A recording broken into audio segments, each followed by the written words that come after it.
My name is Michael Sugrue, and I live in Fairfield, California. I loved my time in the military. I look back now, and I wouldn't have traded that for anything. So in the Air Force, I was in security forces. In addition to the basic law enforcement mission, we dealt with force protection, anti-terrorism, foreign airfield assessments, nuclear security. I was in the Middle East, South America, and all over Europe. And I knew when I came back, though, I was going to transition out and go into civilian law enforcement. My stepfather, he was in law enforcement. He's the one that actually got me interested in becoming a police officer. I did very well in the police academy, graduated at the top of my class. And when I got promoted at that time, it was faster than anybody had. I was leading every single team I was on. The sky was the limit for me at that time. I was happily married. I had a beautiful 2-year-old healthy daughter who was my everything. And I got promoted. Everything was good. That all changed in literally an instant.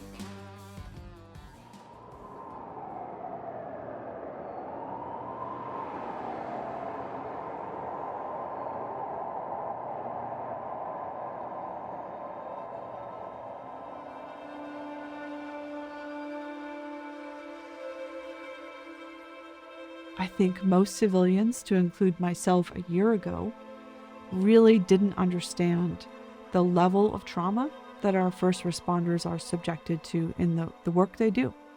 To be subjected to the worst in humanity on a daily or weekly basis, and then be expected to go home and being a loving spouse, father, mother, it's emotional whiplash.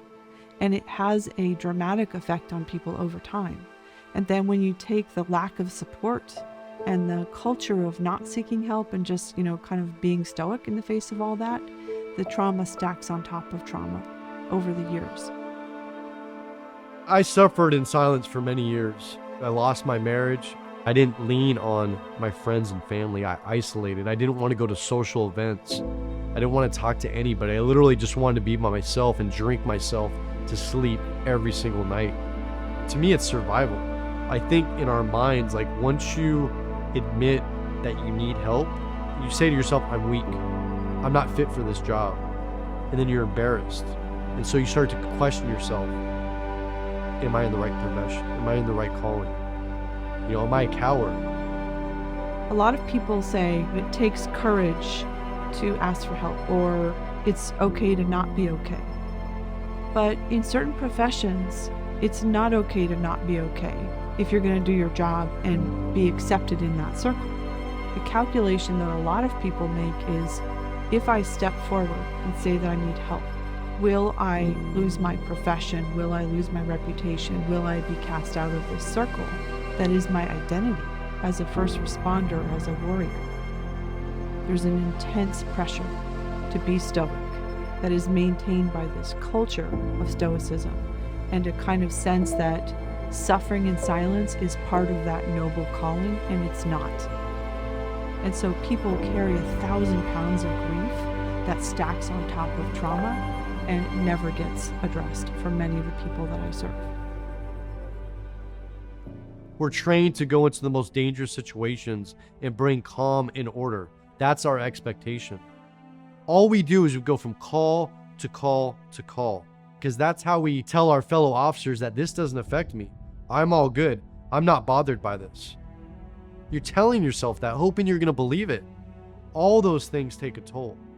And sometimes it's that one that just pushes us over the edge. And for me, it was that night that pushed me over the edge. I started purposely putting myself in dangerous situations, hoping I died in the line of duty, because I didn't care. I didn't want to be here anymore. I did a traffic stop and the car went on the freeway on Interstate 680. And I go up to the car in the driver's side window, literally lane of traffic right next to me, car zooming by. For a split second, I thought, what if I just step back into traffic? Just one step back in. No one's gonna know. I was literally at the edge. I was tired of dealing with this just mess of my life and what it had become.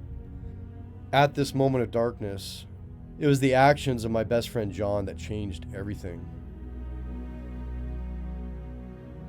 My name's John Davison. I'm from Orinda, California originally, and I got my draft notice 30 days after I graduated. in mid-year of 1967. Going to Vietnam, we landed in Okinawa, and this is the first time I really felt an unsettled feeling of fear, because there was a sign out in the middle of the Okinawa airfield saying, "Sayonara, have a safe and pleasant journey," and in the background of the sign, you could see them unloading metal coffins of soldiers that had been killed in Vietnam. I then was assigned to what was called Long Binh Jail, since I had gone through college in law enforcement, and they made me a military police stockade guard. And the first night there, the prisoners rioted and burnt the place to the ground. And that was my orientation into Vietnam.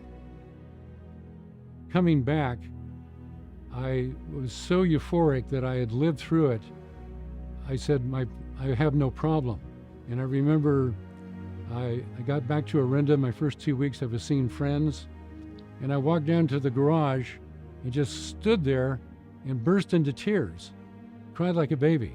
It was like a tangible physical grip on my body and my soul. And that was PTSD, which we didn't even have a term for at the time. I went through a year of trauma, and I actually lost a job because of it. I could barely function. I was completely down on myself. I had lost total dignity, respect, and loss of pride. Finally, I locked it in. I remember I bottled it up, and from that point on, this numbness took over, and I didn't feel that sorrow anymore. I just felt a numbness. I basically lost hope.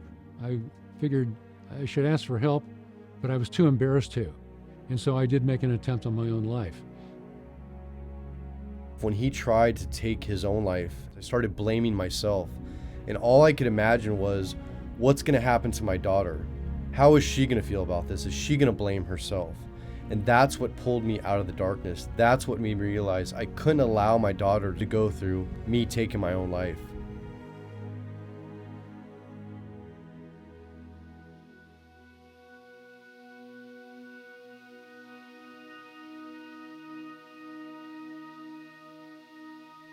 So I'm here in Virginia Beach, and they have the statewide crisis intervention training conference. And the reason why I'm here is to shed light on the suicide epidemic and the trauma that we see as first responders and the toll that it takes. So I plan to share my story, to point out my mistakes of waiting too long to ask for help, in the hopes that, it helps somebody. I mean, if it helps one person, that's all that matters. For me, the strongest, bravest thing I ever did was nothing in the military. It was me raising my hand and asking for help. After I ended up in the hospital, after I made the attempt, half the Walnut Creek Police Department came in to visit me, and nobody put me down. Everybody was compassionate. One of the best things you can do is to talk and ask for help. I should have done that a long time ago. Shame is something that we carry when we think we are damaged in some unique way that makes us deficient. But when people come forward together and heal together, it really destroys that lie, and people are able to get that healing. Mission 22 to me is like a new start. Not asking for help, that is what leads to suicide. Had I not raised my hand and asked for help, I truly don't believe I'd be here today. I want our first responders and our military members to know they're not alone. More importantly, I want them to know that there is help available, and all you need to do is raise your hand and ask for that help.